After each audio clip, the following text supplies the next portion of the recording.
Iniciamos en 3, 2, 1, ahora.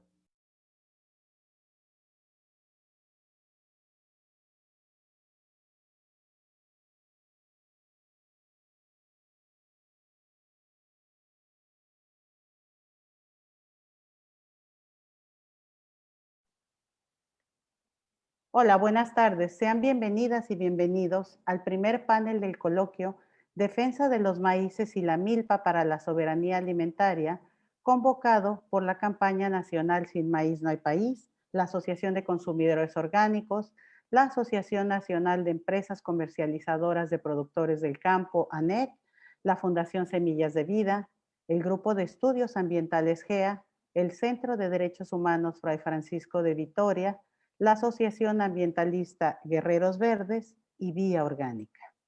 Este es el primero de 5 paneles del coloquio con el cual nos proponemos 3 objetivos principales.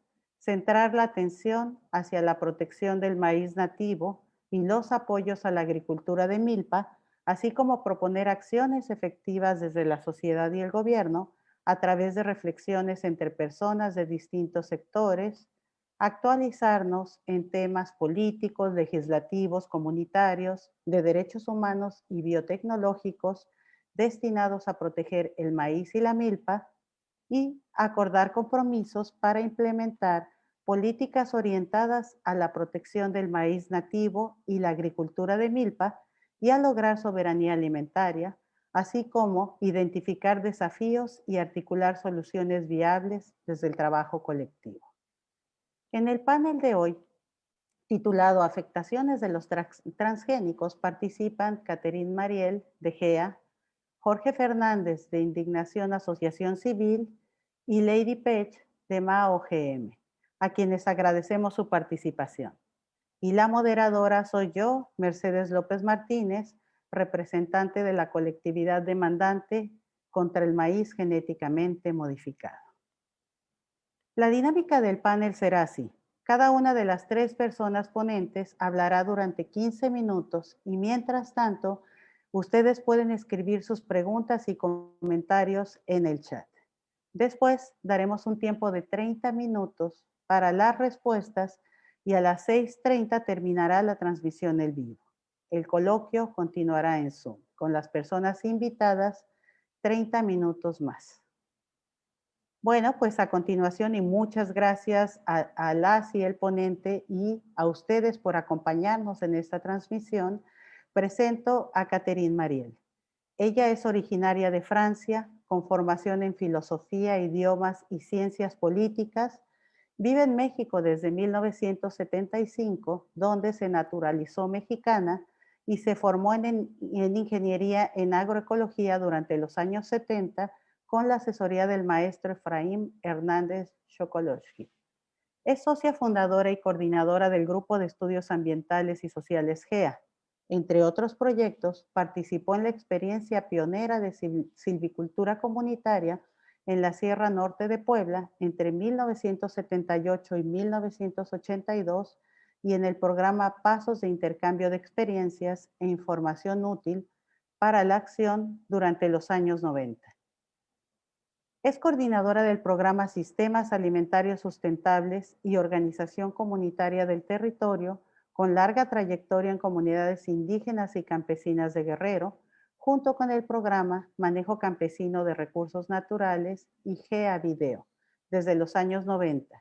Trabajos con los que GEA ha ganado los premios Ecuatorial 2012, Elinor Ostrom 2013, AMER 2013 también y Compartir 2014, y también con comunidades de Oaxaca desde 2014.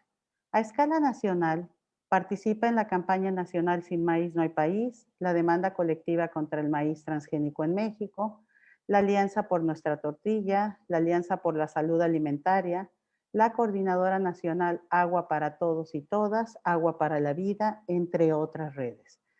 Katy Mariel ha sido ponente en numerosos eventos nacionales e internacionales y es autora, coautora y coordinadora de numerosas publicaciones, videos y series radiofónicas sobre temas relacionados con el maíz, la milpa, agriculturas campesinas, agroecología entre otros temas.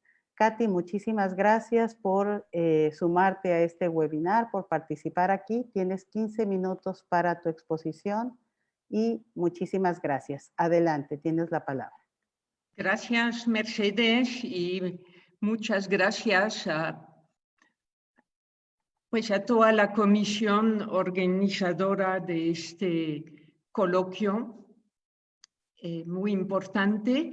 Yo voy a platicar un poco de por qué y en qué nos afectan los transgénicos y desde dónde y cómo defendemos el maíz, la milpa y la soberanía alimentaria. Hay mucho que platicar, obviamente, desde los años 70, por ejemplo, la cuestión de la ciencia campesina o las ciencias campesinas, el diálogo de saberes, los bienes comunes, toda la reivindicación de los derechos y culturas indígenas, derechos fundamentales para todos, todas. Una cuestión importante para analizar la mega biodiversidad del país y los impactos de los transgénicos es tener en cuenta que justamente si queremos hablar de sustentabilidad,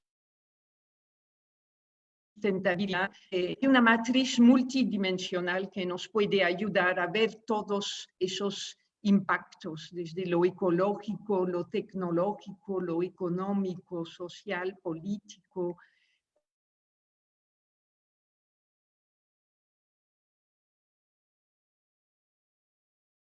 Entonces, ¿de dónde partimos? Pues de que la cultura del maíz, la milpa, es la base justamente de todo un proyecto civilizatorio basado en el respeto a la naturaleza y en el buen comer. Hay un reservorio de germoplasma que se va adaptando año con año a los nichos agroecológicos tan diversos que hay en México. México como un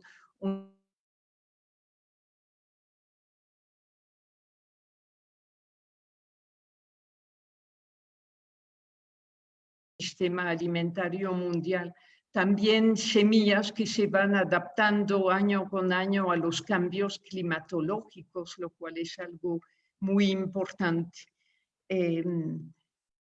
Esta riqueza de semillas, de conocimientos, está basada en una libertad, un flujo libre entre los millones de familias campesinas, los pueblos originarios. Entonces, estamos hablando de un patrimonio biocultural muy excepcional y, repito, base de la soberanía alimentaria del país.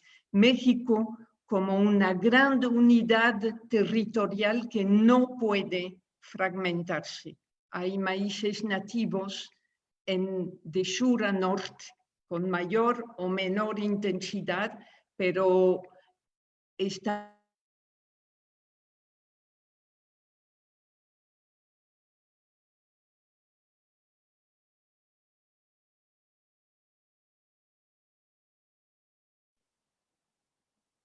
Estamos teniendo problemas técnicos con la conexión de Katy Mariel. Esperemos que se mejore en estos momentos. Demos un poquito para ver si puede regresar.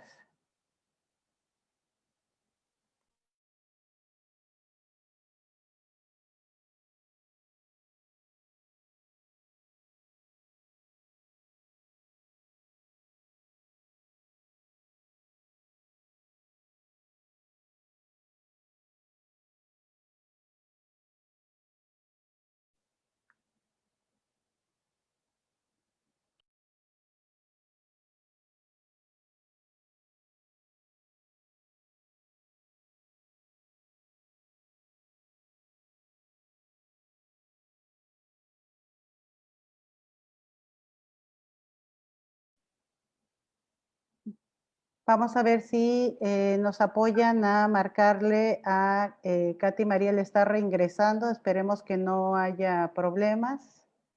Katy, ¿estás por ahí? ¿Todo bien? Aquí estoy, no sé qué pasó. Se cortó tu internet, parece que está fallando. Adelante, Katy. La transmisión, ¿verdad? Algo pasó, pero bueno, aquí andamos. Muy rápido.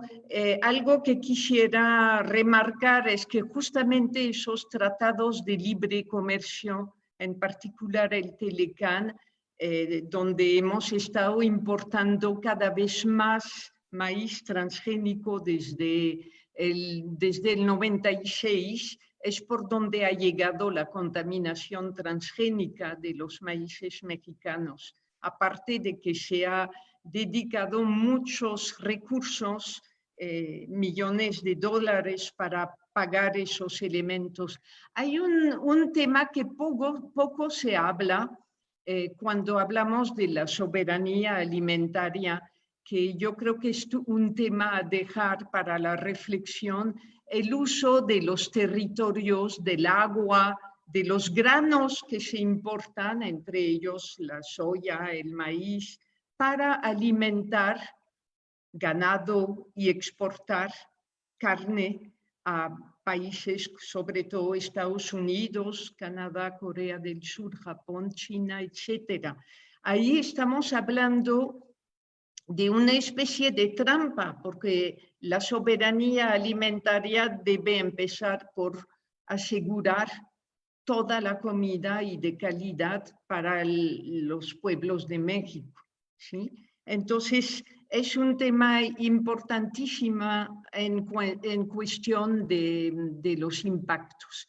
También pensar que seguimos en la lucha para que no se privaticen las semillas, ¿no? Tan solo el año pasado pues hubo que detener los intentos de ley federal de variedades vegetales que querían imponer la privatización y allanar el camino para que México adhiera a la UPOF 91. También mencionar la ley de producción, certificación y comercialización de semillas que criminaliza a las semillas campesinas. Ahora bien, cuando analizamos esas afectaciones de los transgénicos,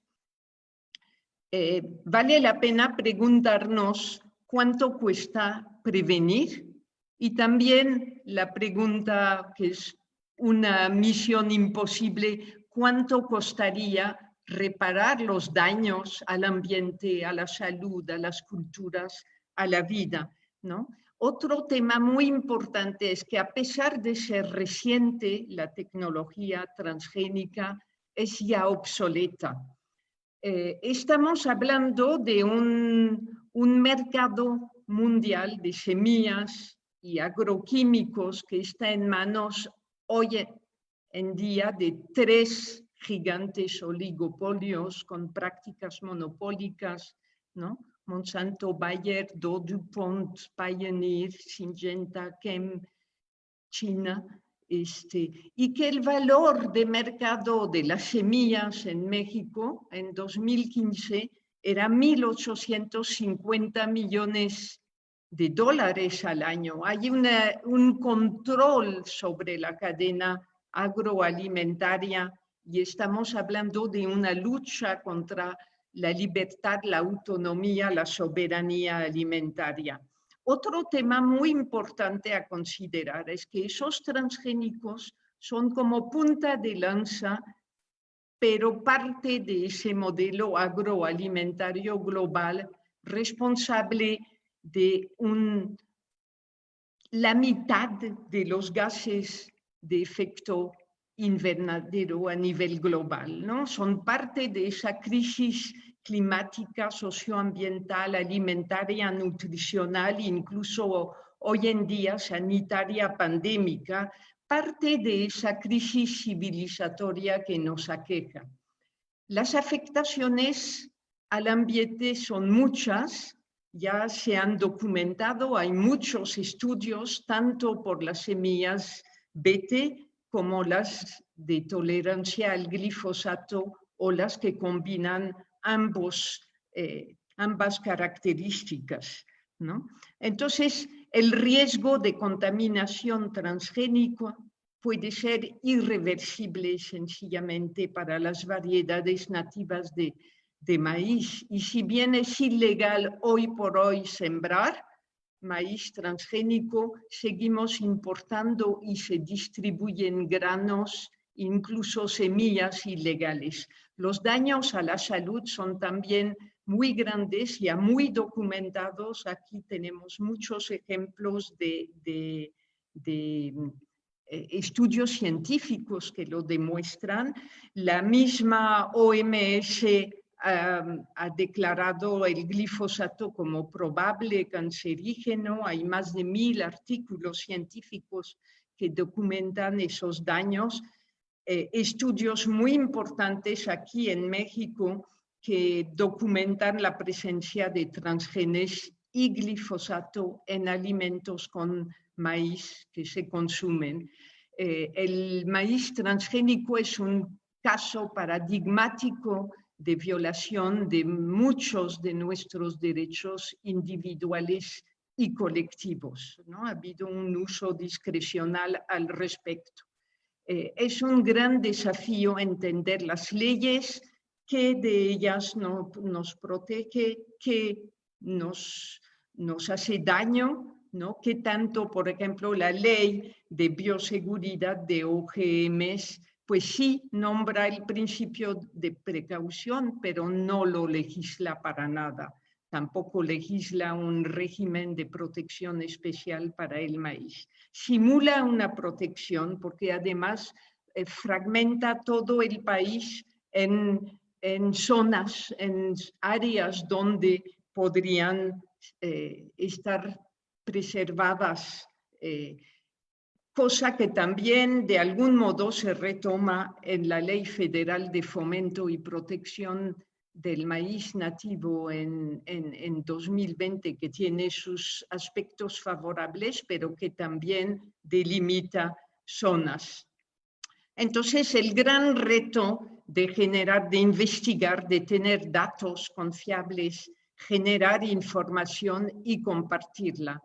El reto de hacer muchas alianzas, aquí hay un mapa de muchísimas redes, campañas, alianzas que de algún modo defienden el maíz, la milpa, la soberanía alimentaria, ¿no? Ha habido mucha organización contra los permisos que se fueron dando a partir de 2009 hasta 2012. Ha habido recomendaciones internacionales muy importantes, fruto de movilizaciones sociales, ¿no? Es lo que hemos visto en muchas acciones jurídico-políticas que hemos emprendido como organizaciones de la campaña nacional Sin Maíz No Hay País, entre 2008 y 2010, que había una simulación y que los derechos no se respetaban, ¿no? Entonces, la movilización social como algo muy fundamental y, pues, a pesar de todo eso, insistimos y presentamos esta demanda colectiva contra el maíz transgénico en México y ya llevamos más de 7 años con una medida cautelar que hace ilegal la siembra de maíz transgénico en todo el país, ¿no? Eso está todavía en el aire. Afortunadamente, ya tenemos un decreto presidencial que, si bien no es para un México libre de OGM como pedíamos desde el 2019, sí prohíbe la siembra y también la eliminación progresiva del glifosato. Importante muy rápido mencionar que hay miles de experiencias agroecológicas en el país que caminan hacia esa defensa desde las comunidades, desde las parcelas, desde los territorios, que es muy importante que desde esos espacios comunitarios se entienda todo ese entramado que viene desde las leyes internacionales, nacionales, y cómo vienen afectando a las comunidades. Eso requiere la organización integral de los territorios contra esas amenazas transgénicas y otros megaproyectos. Requiere acuerdos comunitarios, intercomunitarios, regionales y obviamente el gran reto de vincular las luchas que están a nivel nacional con las luchas que están a nivel local o regional. También tejer los vínculos entre el campo y la ciudad. Yo creo que en este contexto de pandemia hay muchísimas iniciativas, incluso nuevas en ese sentido, y pues hay mucho camino por recorrer todavía en esa defensa contra esas amenazas, esas afectaciones que siguen siendo muy reales hoy en día. Muchas gracias. Al contrario, Katy, muchísimas gracias porque no es fácil esta síntesis tan importante y tan completa que tú diste en 15 minutos, donde nos hablas, bueno, de dónde se parte de esta diversidad biocultural de México como centro de origen, las afectaciones del modelo de agricultura industrial que se ha implementado en nuestros países también. Y bueno, yo destaco dos cosas muy importantes. Hablas tú también, ¿será posible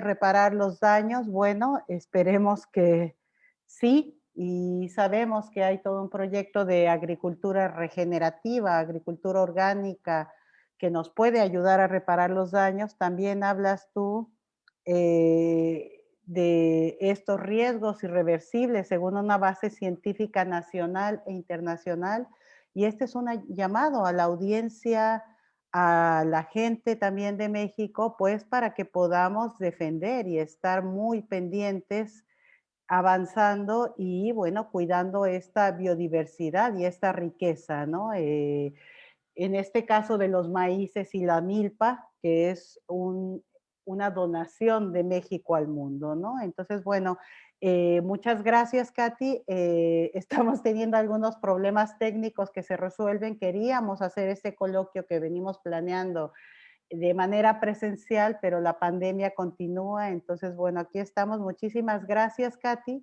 Y ahora yo doy la palabra a nuestro querido Jorge Fernández Mendiburo, que se desconectó, pero ya está nuevamente acá. Él es de la organización civil Indignación, Asociación Civil. Jorge es licenciado en Derecho por la Universidad Autónoma Metropolitana Azcapotzalco. Cuenta con estudios de doctorado en Derecho Público por la Universidad Autónoma de Barcelona. Ha colaborado en distintos organismos civiles de derechos humanos, como el Centro de Derechos Humanos Miguel Agustín Juárez, Indignación, Promoción y Defensa de los Derechos Humanos AC, con sede en Mérida, Yucatán, del cual es coordinador del área de defensa integral. Fue asesor legislativo en materia de justicia, derechos humanos y seguridad pública en la Cámara de Diputados del Congreso de la Unión, profesor de la materia Marco Jurídico y Diversidad Cultural y Sociopolítica y Diversidad Cultural dentro de la Licenciatura en Desarrollo y Gestión Interculturales en la Escuela Nacional de Estudios Superiores de Mérida de la UNAM, y es docente también de la maestría en Intervención en Violencia impartida por el Centro de Estudios Superiores en Sexualidad CESEX y de la maestría en Trabajo Social de la UNAM. Muchas gracias, Jorge, por acompañarnos. Y bueno, Jorge nos va a hablar de las afectaciones de los transgénicos desde una perspectiva de derechos. Qué bueno que regresaste, Jorge. Muchas gracias. Adelante, tienes 15 minutos. Muchas gracias, Mercedes. Una disculpa, se se me trabó la computadora y me tuve que conectar del celular. Espero que eso no afecte mucho la calidad ya, en fin. Pero antes que nada, agradecer la invitación a este espacio, que es muy necesario, que tenemos que seguirnos actualizando y poniendo sobre la mesa estas discusiones, ¿no? Que son urgentes no solamente en este país, sino a nivel mundial, ¿no? A partir de esta crítica al modelo o a los modelos que quisiéramos como implementar que sean compatibles con el medio ambiente y con la salud.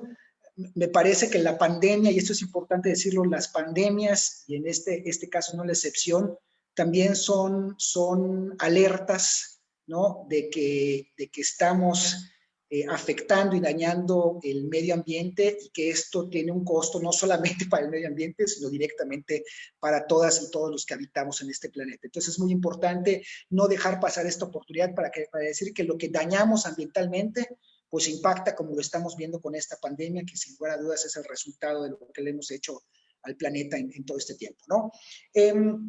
La segunda cosa que quiero decir es empezar con una noticia alentadora, que es, como todos y todas saben, pues este decreto que se emitió el 31 de diciembre, que nos parece una señal positiva, ¿no? El decreto que prohíbe el glifosato y el maíz transgénico, es decir, vaya, en un proceso que se extiende hasta el año 2024, pero que me parece a mí una política pública inédita en comparación con lo que habíamos visto en administraciones anteriores, que le habían apostado sin ningún rubor a la siembra de monocultivos y particularmente de organismos genéticamente modificados. Entonces, yo quiero enfatizar como dos vertientes, dos líneas, como en estas afectaciones que hemos podido documentar a partir de la experiencia de acompañamiento que como Indignación hemos hecho a diversos procesos en donde comunidades indígenas, fundamentalmente mayas, han iniciado procesos de resistencia legales, políticos, en contra de la política de implementación de monocultivos y particularmente de transgénicos, en el caso concreto de la comunidad de Jopelchen, que afortunadamente Lady, pues que está aquí con nosotros, pues podrá ahondar. Entonces, yo quiero hacer como dos énfasis en dos líneas de afectaciones. Una primera línea que tiene que ver con toda la afectación ambiental, ¿no? Es decir, las afectaciones que hemos derivado o que hemos documentado o se han documentado en estos juicios al medio ambiente. Y la otra que es muy importante, que tiene que ver con las afectaciones de carácter cultural, ¿no? O las violaciones que se derivan a los derechos culturales en un país que se asume, cuando menos constitucionalmente, como pluricultural, ¿no? Entonces, como dentro del primer ámbito, nos parece que una primera línea que tendríamos que poner de violaciones derivadas de la política o de la implementación de políticas que tienen que ver con monocultivos de transgénicos es la violación del principio precautorio. Es decir, ya existe mucha información, el principio precautorio, que digamos que es este principio que se empieza a construir en los 80s, en los 90s, que establece que no se debe permitir la implementación de ningún tipo de tecnología que no haya, digamos, acreditado plenamente que no va a generar una afectación para las personas, para el medio ambiente y para la salud, ¿no? Y nosotros lo que decimos y lo que hemos documentado es que hay muchísima información, investigaciones independientes que han acreditado todos los daños ambientales y a la salud que hay derivado del uso de los transgénicos, y no hay información que diga que los transgénicos, cuando menos fiable, que diga que los transgénicos son inocuos. Entonces, en principio, el principio precautorio lo que establece es una salvaguarda, que cuando un país le apuesta indiscriminadamente a los transgénicos, pues es violada porque no existe dato duro, contundente, que nos diga los transgénicos o la implementación o la siembra de semillas transgénicas es inocua para el medio ambiente y para la salud, ¿no? Eso como ponerlo en un marco, en un primer marco. Una segunda violación importante tiene que ver con la utilización. Hay que recordar que el transgénico es un paquete tecnológico, no es nada más la semilla, sino es el herbicida que está asociado a la semilla. Y en este caso, como todas y todos sabemos, En el caso de los transgénicos, el herbicida asociado es el llamado glifosato, ¿no? Que el glifosato fue señalado en el 2015 por este Instituto de Investigación contra el Cáncer de la Organización Mundial de la Salud como posiblemente cancerígeno, ¿no? Y que al final del día este decreto que se acaba de emitir por parte del Ejecutivo Federal no hace más que reconocer lo que desde hace 15, 20 años quienes han estado poniéndose a los transgénicos y específicamente han señalado en torno al herbicida glifosato, sobre todo a raíz de experiencias tan dramáticas como se han documentado en países como Argentina, ¿no? Donde hay documentales, hay libros, hay investigaciones que hablan de los graves impactos que este herbicida ha tenido para las poblaciones, para la salud de las poblaciones cercanas a la siembra de soya genéticamente modificada o soya transgénica. Entonces, en el caso de la península de Yucatán es muy interesante porque cada vez hay más investigaciones, se las puedo referenciar con posterioridad, que acreditan que han encontrado un mayor número de este herbicida en las aguas subterráneas. Como ustedes saben, la península de Yucatán es una zona con una tierra altamente porosa, ¿no? Con grandes facilidades de filtración. Entonces, hay investigaciones que acreditan que a partir de la entrada en vigor de la apuesta por la siembra de transgénicos ha aumentado el grado de glifosato encontrado en el agua, pero también hay investigaciones, y de eso Lady nos podrá abundar un poquito más, en comunidades cercanas a la siembra de soya transgénica, en donde ya se ha detectado glifosato en la orina y la sangre de pobladores y pobladoras de esas comunidades afectadas. Entonces, digamos que un segundo eje, partiendo de este eje grandote que es el principio precautorio, sería como toda la afectación derivada de los agrotóxicos o de la utilización específicamente de glifosato. ¿Qué otra cosa? Y Caterín creo que lo comentaba, desafortunadamente no pude ver toda su presentación porque se me trabó la computadora, pero uno de los elementos más graves asociados a la siembra de transgénicos y en general de los monocultivos tiene que ver con el impacto que se genera por la deforestación. Es decir, un transgénico para que pueda ser redituable en el mercado, pues tiene que ser sembrado en grandes extensiones de tierra. Y eso implica en zonas como la península de Yucatán, como la zona de Jopelchen, en Campeche, donde hay, digamos, es una zona cercana a uno de los pulmones más importantes de este país y de Latinoamérica, como es la reserva de Calakmul, pues eso implica la deforestación de grandes extensiones de tierra, ¿no? Y un tercer elemento que me parece que es importante es todo el tema de la contaminación transgénica. El tema de la contaminación transgénica, que bueno, también se ha comentado mucho, pero que en el caso específico, por ejemplo, de la península de Yucatán, tiene impactos importantes en la miel, por ejemplo, ¿no? Y en cómo la miel se ve afectada por el polen transgénico, y esto está plenamente acreditado por investigaciones que hicieron investigadores especializados de Ecosur, ¿no? Hay ahí cuando menos un par de informes bastante contundentes que acreditan esta situación. Digamos que yo pongo sobre la mesa, en principio, estas afectaciones que me parece que, si bien no son las únicas, me parece que de las más trascendentales que podemos encontrar o que se han podido documentar a lo largo de estos juicios que se han llevado contra la siembra de soya transgénica en la península de Yucatán, ¿no?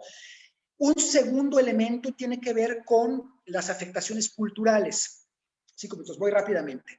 Y esto pasa por la argumentación de cuál es el modelo de desarrollo y si ese modelo de desarrollo es compatible con la visión que tienen los pueblos y las comunidades indígenas.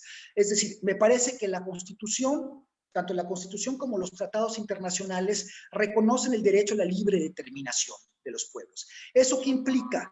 Que los pueblos indígenas tienen la posibilidad y el derecho a construir su propio modelo de desarrollo a partir de su realidad histórica, cultural, ¿no?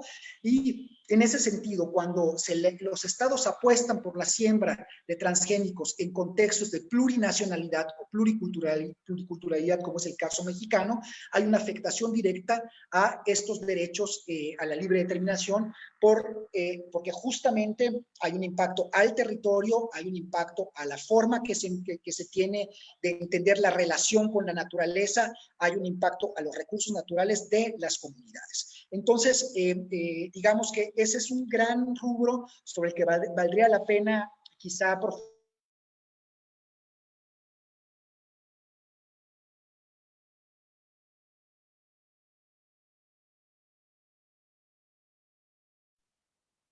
Les pido un poquito de paciencia, esperemos que Jorge regrese. Yucatán hay muchos problemas también con el internet. Entonces, bueno, vamos a darle unos 2 minutitos para ver si puede reconectarse, por favor. Un poquito de paciencia.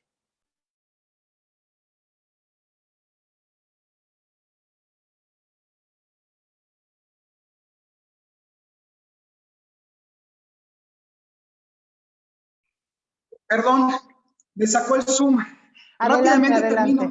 termino, Mercedes. Te quedan, tienes 3 minutos, adelante. A ver, yo lo que creo sobre este segundo punto, que es muy importante en esta lógica de ir pensando como alternativas, incluso argumentativas y de defensa frente a este tipo de modelos, hay que pensar en la definición o recuperar la definición del derecho humano al desarrollo, por una parte. Es decir, la definición del derecho humano al desarrollo establece que no podemos hablar de una política de desarrollo cuando se vulneran derechos humanos. Y lo que hemos visto es que la apuesta por los monocultivos, y específicamente por el tema de los transgénicos, genera múltiples afectaciones a derechos humanos. Entonces tenemos que rescatar como hilo argumentativo y de defensa política y jurídica la definición del derecho al desarrollo. Pero también hay que pensar que dentro de las políticas económicas, la perspectiva social y política que todavía subsiste en la Constitución, hay todavía partes que no se han cercenado, desafortunadamente, como sabemos, la Constitución ha sufrido muchas variaciones con la entrada de México a la lógica neoliberal, pero una de ellas subsiste y es la obligación del Estado de generar procesos que permitan el desarrollo comunitario y sustentable, que está establecido en los artículos 27 y 28. Es decir, la obligación que tiene el Estado de garantizar el surgimiento de cooperativas o el impulso de cooperativas, el impulso de modelos comunitarios, y me parece que eso, junto a la definición del modelo, junto al rescate de la definición del derecho humano al desarrollo, en relación con los derechos reconocidos a los pueblos indígenas, particularmente el de libre determinación y el de autonomía, me parece que nos pueden permitir partir de un nuevo paradigma para la construcción de un modelo de desarrollo, no solamente en el campo, sino en términos generales, que sea mucho más horizontal y que tome en cuenta la diversidad cultural y las realidades culturales que imperan en este país. Nada más, finalmente, rescatar todo lo que aquí yo he dicho en términos de violaciones fundamentalmente ambientales y sociales. En su momento fue establecido, fue documentado por organismos e instituciones del Estado.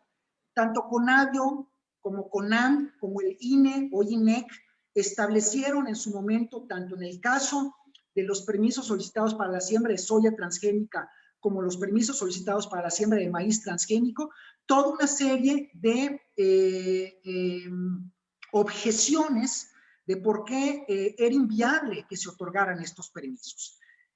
10 años después, y con esto termino, el gobierno federal emite un decreto, finalmente, que nos parece que puede abrir el camino para que finalmente este país, esperemos que muy pronto, esté libre de transgénicos, y también que inicie un proceso sobre otro tema que es fundamental, que es todo el tema de los agrotóxicos y la afectación que está teniendo en este país, en las comunidades, en el agua, en el derecho a un medio ambiente sano.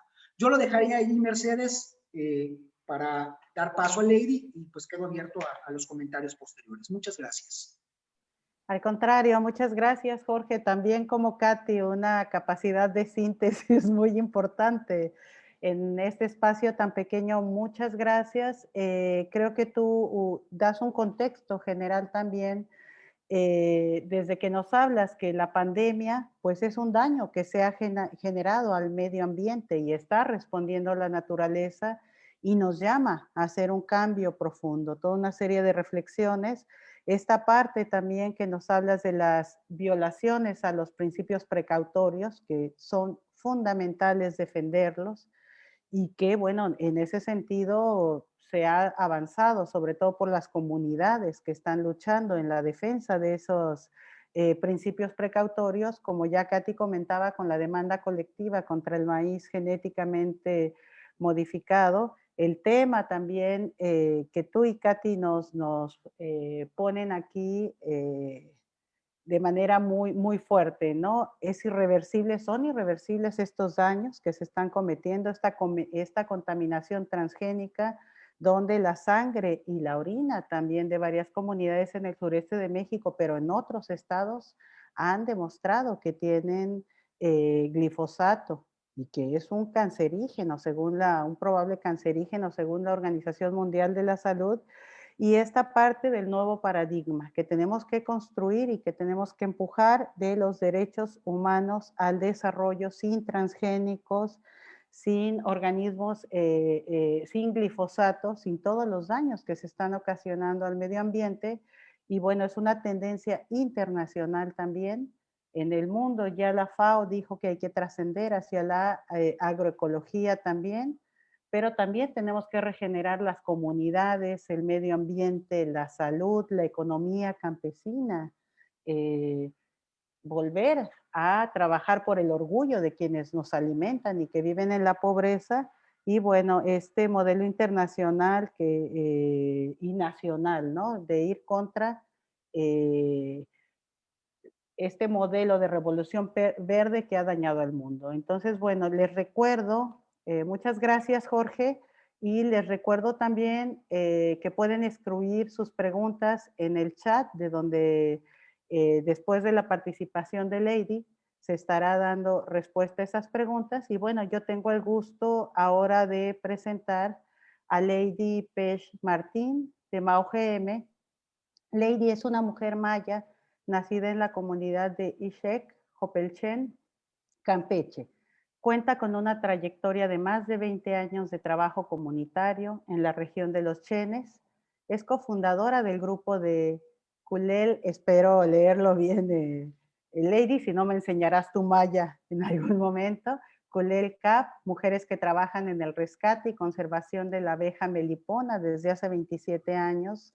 Lady forma parte de la organización Mukambal desde hace 25 años, de la cual también es cofundadora, además de ser integrante y líder del colectivo de comunidades mayas de Jopelchen.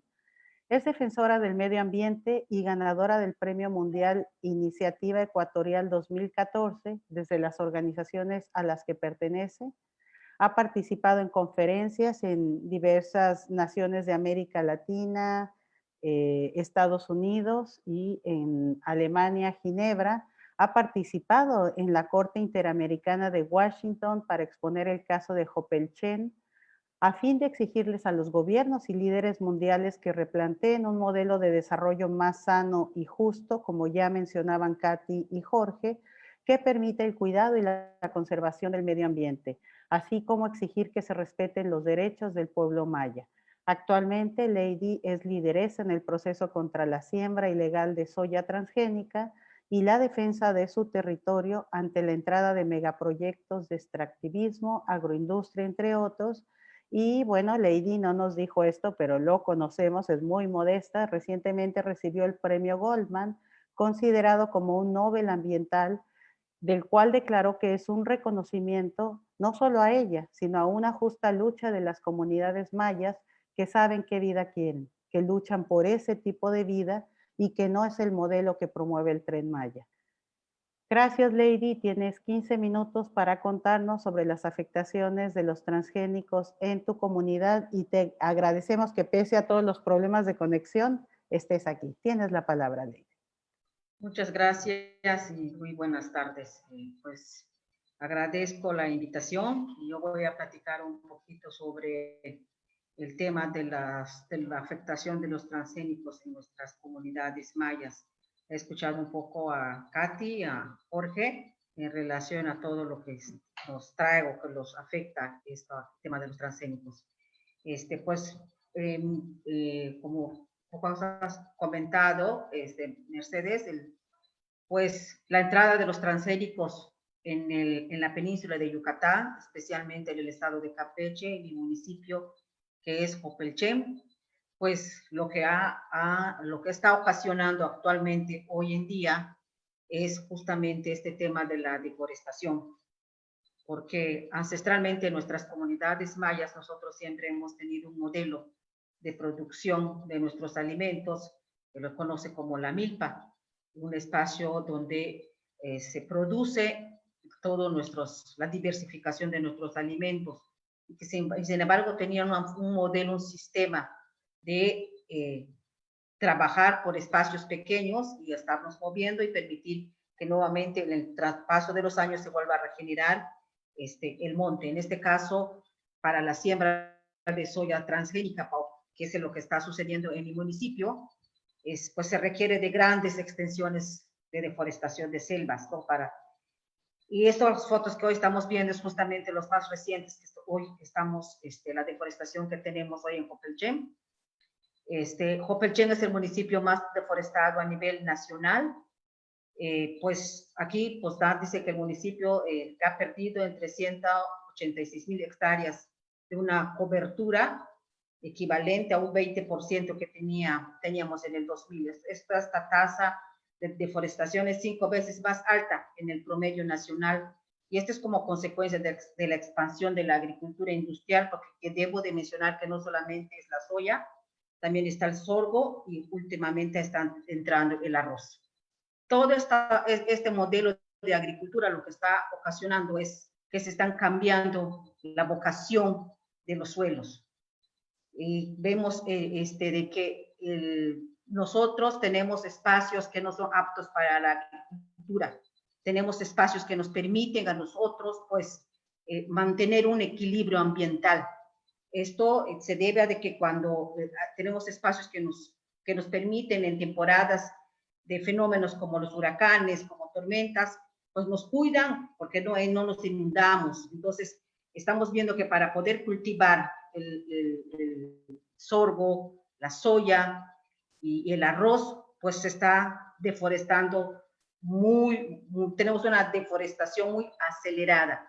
Y también tenemos otra cosa que nos está ocasionando este modelo de agricultura industrial, pues es también la sobreexplotación del agua, porque en Jopelchen, la zona donde se está cultivando actualmente el arroz, no es vocación para el cultivo del arroz, para eso se requiere de mucha extracción de agua, y pues nosotros pues estamos sufriendo este problema, ¿no? Pero también está todo el tema de la contaminación del agua, que hace un momento mencionó el licenciado Jorge, porque tenemos que entender que en sí solo el tema de la agroindustria, el tema de los MAOMs, todo lo que va asociado a este modelo, todo lo que los problemas ambientales que genera este modelo de agricultura.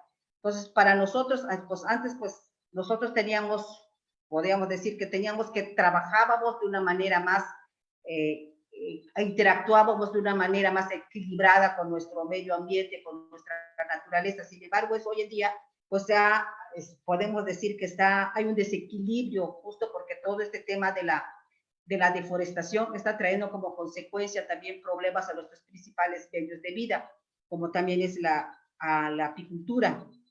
La apicultura, pues para nosotros es una actividad ancestral que gracias a estos bosques, a esta selva que ancestralmente nuestros abuelos cuidaron, pues nosotros podíamos producir esta miel tan preciada que tenemos a nivel península. Y esta producción de miel hoy en día se ve afectada justamente primero porque se está deforestando los bosques, la selva donde están las especies que necesitan nuestras abejas, en el polen y el néctar. Esa es una primera. Después también tenemos todo este tema de las fumigaciones. el uso de plaguicidas está ocasionando pues que se mueran las abejas, nuestras abejas. Tenemos muerte masiva de las abejas, pero no solamente están estas abejas, también tenemos otras especies.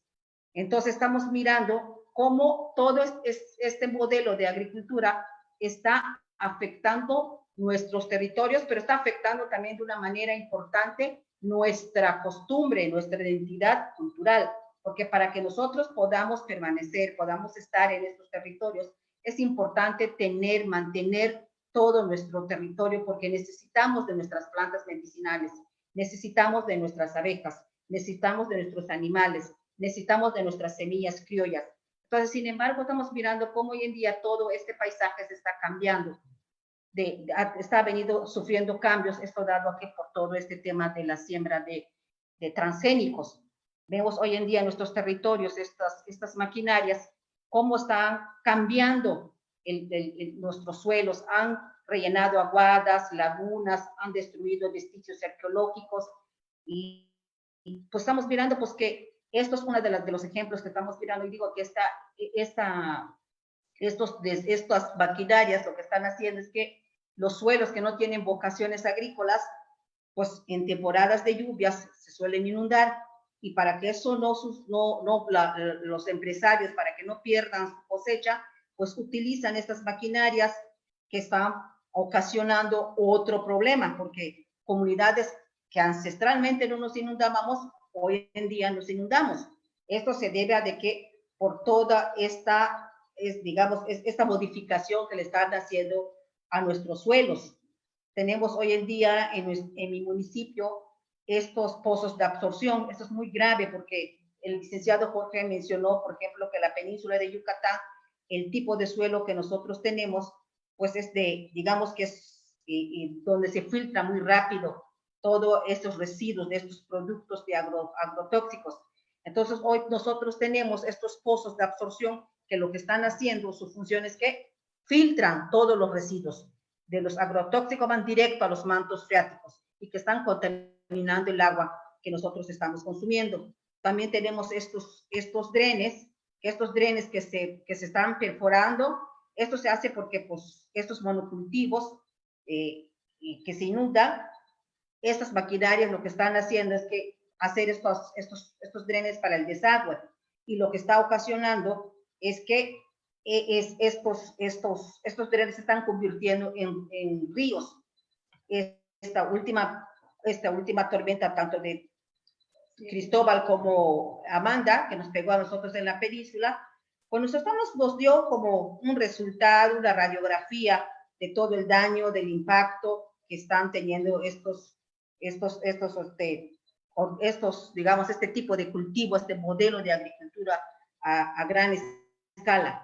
Nosotros, por ejemplo, en esta temporada nos llegaron ríos de peces que llegaron, nosotros no tenemos ríos superficiales, pero sin embargo, estos drenes funcionaron como ríos y encontramos toneladas de peces que fueron llegando y que se fueron muriendo, estos por los productos de los agrotóxicos.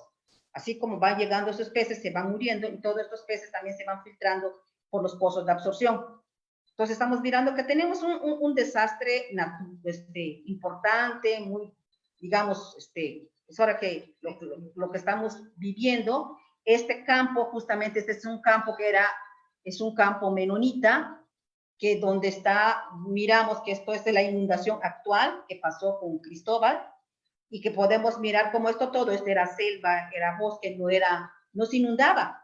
Sin embargo, hoy en día podemos ver que sí se inunda, pero tiene una razón de ser, porque todos estos bosques, esta selva, todos los drenajes naturales que teníamos, los chuches, las aguadas, eso ya no están. La modificación del suelo está ocasionando pues graves afectaciones a nuestras comunidades. Podemos ver que comunidades enteras nos inundamos ahora. Este es uno de las inundaciones de Cristóbal.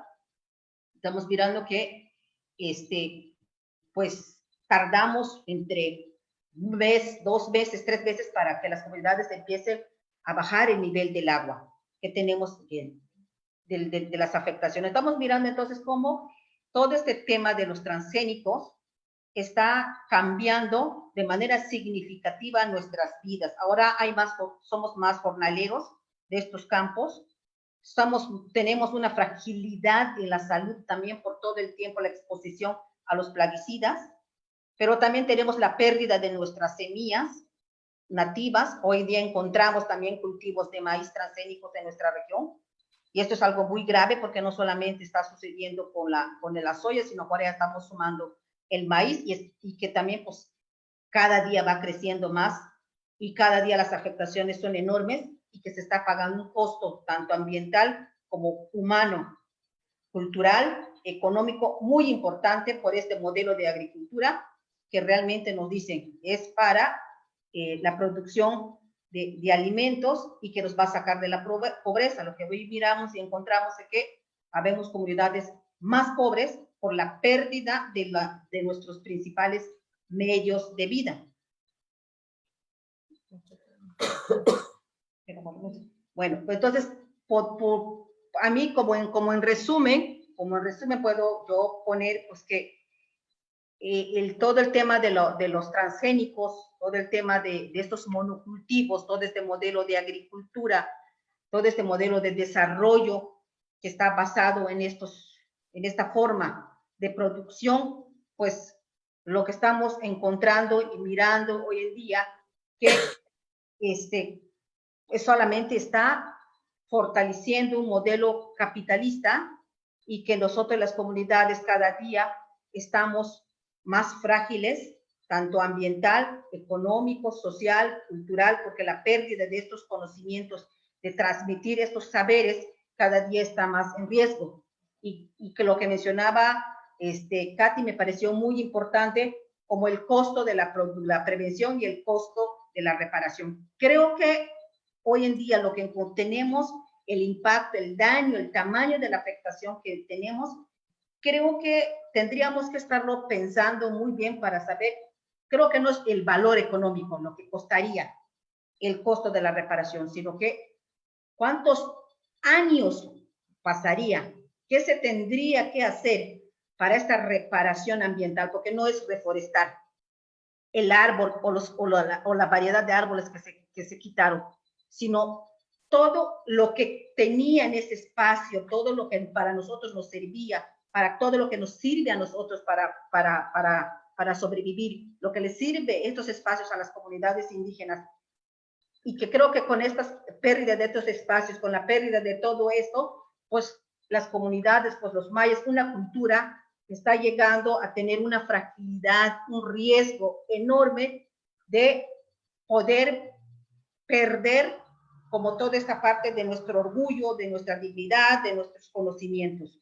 Entonces, creo que sí es importante ir resaltando que no solamente hay que hablar de los transgénicos, sino que hay que ver toda la afectación que estos modelos, la afectación que tienen las comunidades ante este modelo de agricultura, ante la entrada de los MAO-GMs, ante la entrada de todo esto, y cómo también se va transformando nuestra actitud, las personas también, porque esto es algo muy importante. Nos van diciendo, nos van trayendo programas como para callarnos, no levantar, no poder defendernos, porque tenemos ahora proyectos condicionados, proyectos que nos van diciendo, si lo aceptas, si empiezas a hablar, si te empiezas a defender, si te empiezas a movilizar, vas a perder tu apoyo. Esos programas sociales, como hoy en día también están fortaleciendo, están abonando este modelo de agricultura, de este modelo de desarrollo, pues que prácticamente lo único que está trayendo a nuestras comunidades, pues es lo que hoy encontramos en estas fotos. Muchas gracias. Al contrario, Lady, muchas gracias. Pues efectivamente es un panorama muy desolador el que se está encontrando en las comunidades. ¿Quién mejor que ustedes, que tienen toda una serie de luchas, toda una vida de lucha de varias generaciones? Es muy importante esto que nos comentas, que se está perdiendo el modelo tradicional de siembra que es la milpa. Cada región tiene su milpa específica, pues por un modelo de agricultura industrial que implica sembrar monocultivos, sobre todo para exportación. No se quedan ni siquiera en las comunidades y se destruye pues el medio ambiente, se mata a los insectos, a las especies, como tú nos estás comentando, se daña el agua y se contamina la salud de la gente, las selvas, nos hablas de estos aguajes también, cómo se drena, cómo se inunda y cómo cada vez más el cambio climático pues está impactando por este modelo de agricultura industrial que se dice que 40-45% de gases de efecto invernadero pues vienen de este modelo, pero también otro tipo de modelo es posible y tenemos que seguir luchando y bueno, ustedes toda esta experiencia pues es fundamental, ¿no? Que están analizando los costos culturales, ambientales, humanos, de diversidad, la pobreza que se está generando en las comunidades y bueno, vamos a ir avanzando en ese sentido. Muchas gracias, Lady.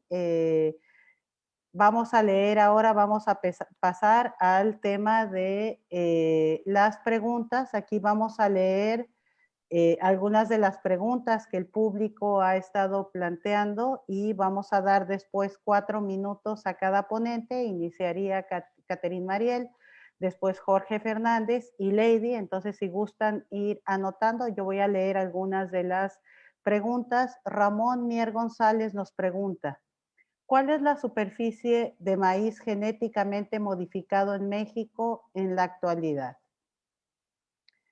Ramón Mier también nos dice, los maíces nativos no necesitan grandes superficies para producir, son más productivos por hectárea.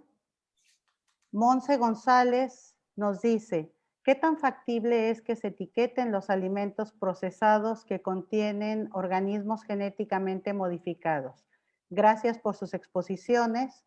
Ramón Mier plantea otra pregunta, ¿qué podemos hacer si algún pueblo indígena llega a determinar libremente el uso de herbicidas o maíces no nativos?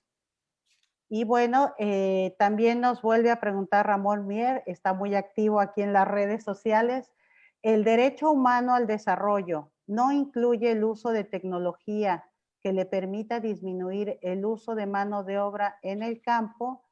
Tenemos a Elena Salazar. Ella nos dice, quisiera saber cómo se calculó el plazo de 4 años del decreto. ¿Cuántas personas habrán enfermado en este tiempo? ¿No será demasiado tarde para las abejas? Vamos a leer otra más. Paulina C. Atol nos dice, gracias por su trabajo. Venimos muchos jóvenes detrás de ustedes aprendiendo, siguiendo el camino que vienen abriendo desde décadas atrás. Gracias. Más bien es un comentario. Y bueno, por último, Dan Momo, para ya dar la posibilidad a las y el ponente, dice, ¿en qué periodo fue que se dieron esos permisos para sembrar transgénicos? Y bueno, si nos da tiempo, abrimos otra ronda. Y si no, recuerden, al final vamos a transmitir y a compartir las preguntas y los contactos de las y el ponente para que las respondan también. Entonces, adelante, Katy, si quieres comenzar, tienes 4 minutos, por favor. Sí, claro, muchas gracias. Muy interesantes preguntas.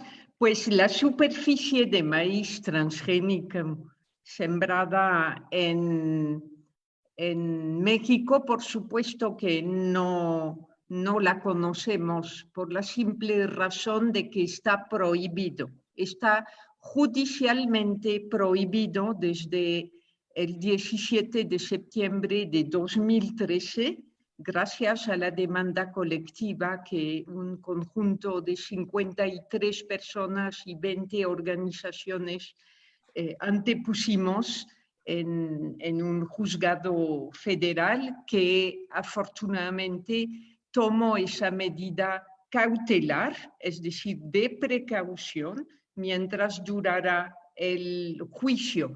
Esa medida fue duramente atacada por el propio gobierno y la industria liderada por Monsanto y las otras transnacionales. se suavizó un poco para que se pudiera sembrar a nivel experimental para fines científicos, pero eso bajo una supervisión judicial y científica, y a la fecha no ha habido ninguna solicitud siquiera de permiso. Es decir, legalmente hoy por hoy en México no se siembra el maíz transgénico. Ahora bien, hemos constatado desafortunadamente casos de contaminación, han sido documentados desde el 2001, pero incluso a nosotros nos tocó en las montañas de Guerrero investigar una parcela que le salieron muchas malformaciones y venía de una semilla híbrida comprada en una tienda y que resultó transgénica. Es decir, hay siembras ilegales, pero las autoridades no han podido detectar y rastrear todo eso. La agroecología sí nos permite tener opciones mucho más productivas por hectárea, porque la milpa, por ejemplo, si se compara, no se puede comparar con un monocultivo de maíz, porque en la milpa tienes también el frijol, la calabaza, los chiles, tomates, quelites, chapulines, en fin, muchos otros cultivos, ¿no? El etiquetado de OGM es algo que hace ya varias décadas lo pedimos y ha sido imposible obtenerlo. Lo que hicimos en el 2006, todo un grupo de organizaciones, fue generar un loguito de sin OGM, pero pues es todo un tema, ¿sí? El tema de los etiquetados. Ahora, ¿cómo se calculó lo de los 4 años en el decreto? Eso habría que pedirle la información a la Presidencia de la República de por qué lo pospusieron. Yo pienso que es por las presiones de la propia industria y de algunos agricultores de gran escala, de que no sucediera siquiera esa eliminación progresiva, porque ciertamente, mientras tanto, todos esos daños ya comprobados, tenemos un registro de 1.108 estudios científicos que prueban daños en ambiente, en salud, van a seguir siendo mientras no se quita. Es decir, es algo mejor, como dijo Jorge hace rato, pues al menos hay esa voluntad de irlo eliminando. Además, dicen que por parte del gobierno no lo van a promover, lo cual también es muy bueno. Lo de los permisos de siembra transgénica, pues si hay tiempo después lo profundizamos. Gracias. Muchas gracias, Katy. Jorge, algunas de las preguntas que hayas retomado, por favor. Sí, gracias. Pues, a ver, de lo que se decía de la superficie de maíz, pues es lo que comentaba Katy, pues digo, no se sabe porque está prohibido, pero sí se tiene información. Digo, ahora Lady nos acaba de comentar que hace poco se detectó maíz transgénico en Jopelchen, ya se denunció justamente ante las instancias respectivas, ¿no? Pero bueno, pues en principio no se tiene un dato porque cualquier siembra que haya, pues es ilegal, ¿no? sobre el maíz transgénico. Había otra pregunta que decía que si las comunidades en ejercicio de su libre determinación deciden utilizar una tecnología o un agrotóxico que les haga daño o que sea incompatible con el medio ambiente, ahí siempre hay que decir que la libre determinación implica también que cuando hay la incorporación de un agente exógeno, de una tecnología o de un modelo externo a la práctica o a la lógica de la comunidad. Justamente como parte del ejercicio de la libre determinación está el derecho a la consulta. Es decir, para que las comunidades puedan tomar una decisión tienen que tener información, ¿no? Y esa es una obligación que tiene el Estado de brindar siempre información de cualquier tecnología, proyecto, megaproyecto que se pretende implementar en territorio indígena. Hay una obligación de dar esa información. Yo creo que ninguna comunidad con información precisa por parte de las autoridades va a elegir la utilización de un modelo o la utilización de algún agrotóxico que genere daño a su entorno o a su gente, ¿no? Ahí eso es importante señalarlo, ¿no?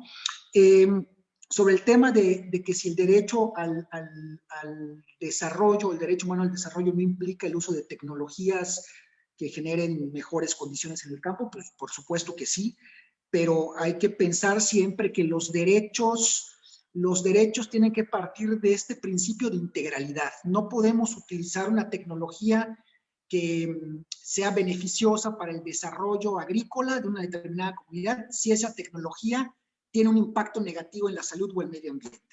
¿No? Por eso se habla de la integralidad de los derechos humanos. Los derechos humanos no están aislados, sino que tienen que verse en su conjunto. Entonces, por supuesto que la utilización de tecnologías que nos faciliten la vida es un derecho, es parte del derecho humano al desarrollo, pero esas tecnologías no pueden estar por encima del derecho humano a la salud o del derecho humano a un medio ambiente sano, por poner un ejemplo. Sobre los permisos que se otorgaron para la siembra. En el caso de la soya transgénica, los permisos fueron graduales, pero los permisos para fase comercial fueron otorgados en junio del 2012 por la Zagarpa en ese entonces. Ahí es muy interesante porque la Zagarpa dio los permisos, Senacica dio los permisos a pesar de que, bueno, dio los permisos contando con el aval de la DEGIRA, que es la Dirección de Impacto Ambiental de la Semarnat, que desoyó las 3 opiniones consultivas que en ese entonces eran obligatorias, tanto de CONABIO como de CONAMP como de INE, que ese fue uno de los argumentos importantes que se plantearon en los amparos en su momento, ¿no? Que ahí establecían algunos de estos elementos de riesgo que se han mencionado en esta mesa, ya los establecían en esos momentos, en ese momento esas 3 instituciones gubernamentales. Y finalmente, sobre el tema del plazo, de por qué se estableció el plazo, retomo lo que dice Catherine, es decir, eso habría que preguntar sobre el Ejecutivo, pero creo que sí es importante señalar que el glifosato es un herbicida que se utiliza a gran escala, pero que también lo utilizan pequeños productores. Y entonces tiene cierto sentido que se establezca un plazo de sustitución, porque estos productores que no son los grandes empresarios, sino que muchas veces son campesinos, por ejemplo, aquí en la península de Yucatán, desafortunadamente, el uso del glifosato y otros agrotóxicos altamente peligrosos y que han sido prohibidos en otras partes, se siguen utilizando. Entonces, yo quiero pensar que esta fase, digamos, de transición tiene que ver con la posibilidad de darles opciones también no solamente como presión de las grandes empresas, que seguramente sí así es, pero también con iniciar un proceso de transición para que estos pequeños agricultores también empiecen a ubicar otro tipo de opciones que sustituyan al glifosato. El glifosato, una de sus características es que elimina las malezas. Eso digamos, te ahorra, entre comillas, entre comillas, porque los costos son muy altos, pero te ahorras la mano de obra, el chapeo, por así decirlo, ¿no? Entonces, es muy común que se utilice justamente por esta falta de información que han tenido las comunidades, no solamente el glifosato, sino muchos herbicidas. Entonces, quizá también tenga que ver un poco con ese elemento, ¿no? Creo que, bueno, lo dejo hasta ahí por si hay alguna otra ronda o algún otro comentario que hacer, con mucho gusto. Gracias. Muchas gracias, Jorge. Ahora le pediría a Lady, por favor, tienes 4 minutos, estoy dando 5 para responder algunas de las preguntas, por favor.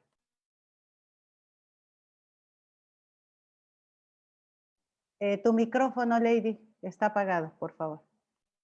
Perdón, a mí me gustaría hacer un comentario respecto al tema de la digamos, de lo que preguntaron, cuánta superficie se necesita para la siembra de esta agricultura a gran escala y cuánto es para la milpa. Entonces yo hoy creo que podemos mirar palpable nosotros, los campesinos, las comunidades mayas, ancestralmente demostramos que con pequeñas superficie nosotros podíamos producir una gran diversidad de nuestros alimentos y que incorpora a los polinizadores como son las abejas, porque mucho de lo que se siembra en la milpa se poliniza por las abejas. Entonces, tanto la milpa como la apicultura o las abejas es un sistema campesino sustentable, el que nos permite a nosotros pues, sustentar a nuestras familias. Entonces, yo creo que esto es algo muy importante. Entonces, si miramos cómo para poder que una familia produzca sus alimentos, no se requiere estas 10.000, 20.000, 50.000 hectáreas de deforestación. Entonces, creo que eso es algo muy, muy importante que yo puedo retomar. Y sobre la tecnología, creo que también un modelo de milpa no requiere de estas grandes tecnologías, que lo único que está causando hoy en día esta tecnología, como son estas grandes maquinarias para la modificación de nuestros suelos. Dos, este tema de las fumigaciones aéreas. Para poder controlar la maleza, para poder sembrar, para poder cosechar, se requieren de estas grandes tecnologías, que lo único que están ocasionando estas tecnologías, pues están matando a nuestras abejas. Porque antes se podría fumigar con bombas de mochila manuales, pero hoy en día estamos siendo fumigados con avionetas. Sobre todo los productos también que se están esparcidos, no solamente es el glifosato, sino también tenemos otros productos altamente tóxicos y los productos que también matan a las abejas, esta familia de agrotóxicos como son los neonicotinoides, que son los que matan a nuestras abejas, y que también se usa esto para la soya y para el sorgo. Entonces también tenemos que ir entendiendo cómo la tecnología pues está acabando con nuestra biodiversidad, está acabando con nuestros principales medios de vida, pero también con nuestra salud, porque toda esta expansión de estos productos agrotóxicos que están en el agua, pues también está en el ambiente, lo estamos respirando. Y también podemos decir pues que también se requiere de estas alternativas de solución. Creo que experiencia hay, conocimiento hay, sabiduría hay en nuestros territorios. Lo único que creo que no existe es esta voluntad de mirar, esta voluntad política de poder mirar una producción de alimentos, de una alternativa de producción más sanos. Entonces yo creo que todo el tema que tiene que ver con la agroecología es importante incorporar en los programas gubernamentales, en los programas de servicios ambientales, todo lo que tenga el gobierno relacionado a programas ambientales debería de ser incorporado el tema de los polinizadores, porque son importantísimos para poder sostener, mantener y estos espacios, conservarlos. Si no tenemos abejas, no tenemos polinizadores, pues estamos hablando, pues, ¿cómo lo vamos a hacer? Entonces yo creo que es algo muy importante y que esto no es tarea solo de los pueblos indígenas, es algo muy importante. No nos toca a nosotros, nos toca a todos los que vivimos en este planeta, nos toca a nosotros que respiramos ese aire, que tomamos el agua, que estamos, entonces nos toca a nosotros esta corresponsabilidad de este cuidado, de reclamar este derecho que nos corresponde, no solo a mí, porque yo vivo en este territorio donde me están fumigando todos los días, donde estoy tomando agua contaminada, me toca hasta el otro, aquel consumidor que llega en el supermercado y que está consumiendo alimentos, pero que no conoce el costo humano que se está pagando para que se pueda producir estos alimentos. Y creo que es algo muy importante que tenemos que también generar, empezar a hacer esa sensibilidad entre la gente, con nosotros mismos. Muchas gracias. Gracias a ti, Lady. Fundamental lo que nos dice Lady y para que profundicemos y lo escuchemos. Esta responsabilidad, la defensa, el cuidado ha sido por parte de las comunidades campesinas, de los pueblos indígenas, pero nos corresponde a toda la comunidad. Actuar en esta defensa debemos de estar informados como consumidores, desde el ámbito científico, desde el ámbito educativo, desde las organizaciones civiles. Es una responsabilidad apoyar a quienes nos alimentan, apoyar a quienes preservan nuestro maíz sagrado, la milpa, nuestros alimentos sagrados, y se les ha abandonado mucho en estos tiempos. Gracias, Lady. Y bueno, miren, hay varias preguntas. Desafortunadamente siempre estos espacios son muy complicados. Azula Peña tenía una pregunta, Cucame, Alex, Roxendi, con López, Ana Ruiz. Tenemos preguntas de John Guerrero Obregón también, de Mayra Itzel. Tenemos Miguel Ramírez Romero, Alejandra Sánchez. Tenemos Ale Peñalosa. Y bueno, pues es un poquito complicado ya por el tiempo leerlas, pero bueno, lo que podemos hacer es en los chats que se queden o las transmisiones que se queden en vivo en los diferentes Facebook, pues pedirle a las y el ponente si están de acuerdo también en revisar estas preguntas y pues reproducirlas o compartirlas de esta manera, ¿no? De todas maneras, se responderán en los próximos días vía redes sociales estas preguntas. Y bueno, yo estaría agradeciendo a las personas que se sumaron a esta transmisión en vivo. Muchas gracias por su presencia, por sus preguntas. Estaremos dando seguimiento. Les recuerdo que habrá otros 4 paneles más cada martes de 5 a 7.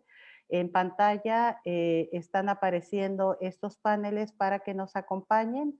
Les recuerdo, retomaremos este esfuerzo de responder estas preguntas que quedaron pendientes también. Y bueno, les recordamos a nuestros invitados, a nuestras invitadas que seguimos en Zoom para escucharles 30 minutos más. Aquí se quedan Lady Pech, Katy Mariel y Jorge Fernández. Muchísimas gracias por la riqueza de sus aportaciones, por ese gran esfuerzo de síntesis que realizaron ustedes. Y bueno, muchísimas gracias también a las personas que estuvieron pendientes porque estamos hablando de temas fundamentales, la defensa de nuestras semillas, la defensa del maíz, la defensa de la milpa, la lucha contra estos grandes proyectos que están destruyendo el mundo, los territorios, apropiándose del agua, de las semillas, de toda una serie de riquezas también, y este llamado que nos hace Lady a sumarnos y asumir esta responsabilidad colectiva para defender toda esta riqueza. Muchísimas gracias a la gente que nos acompañó y bueno, les recuerdo, invitados e invitadas, seguimos aquí. Muchas gracias. Gracias, muchas gracias. A ti, Katy, muchas gracias. Lady.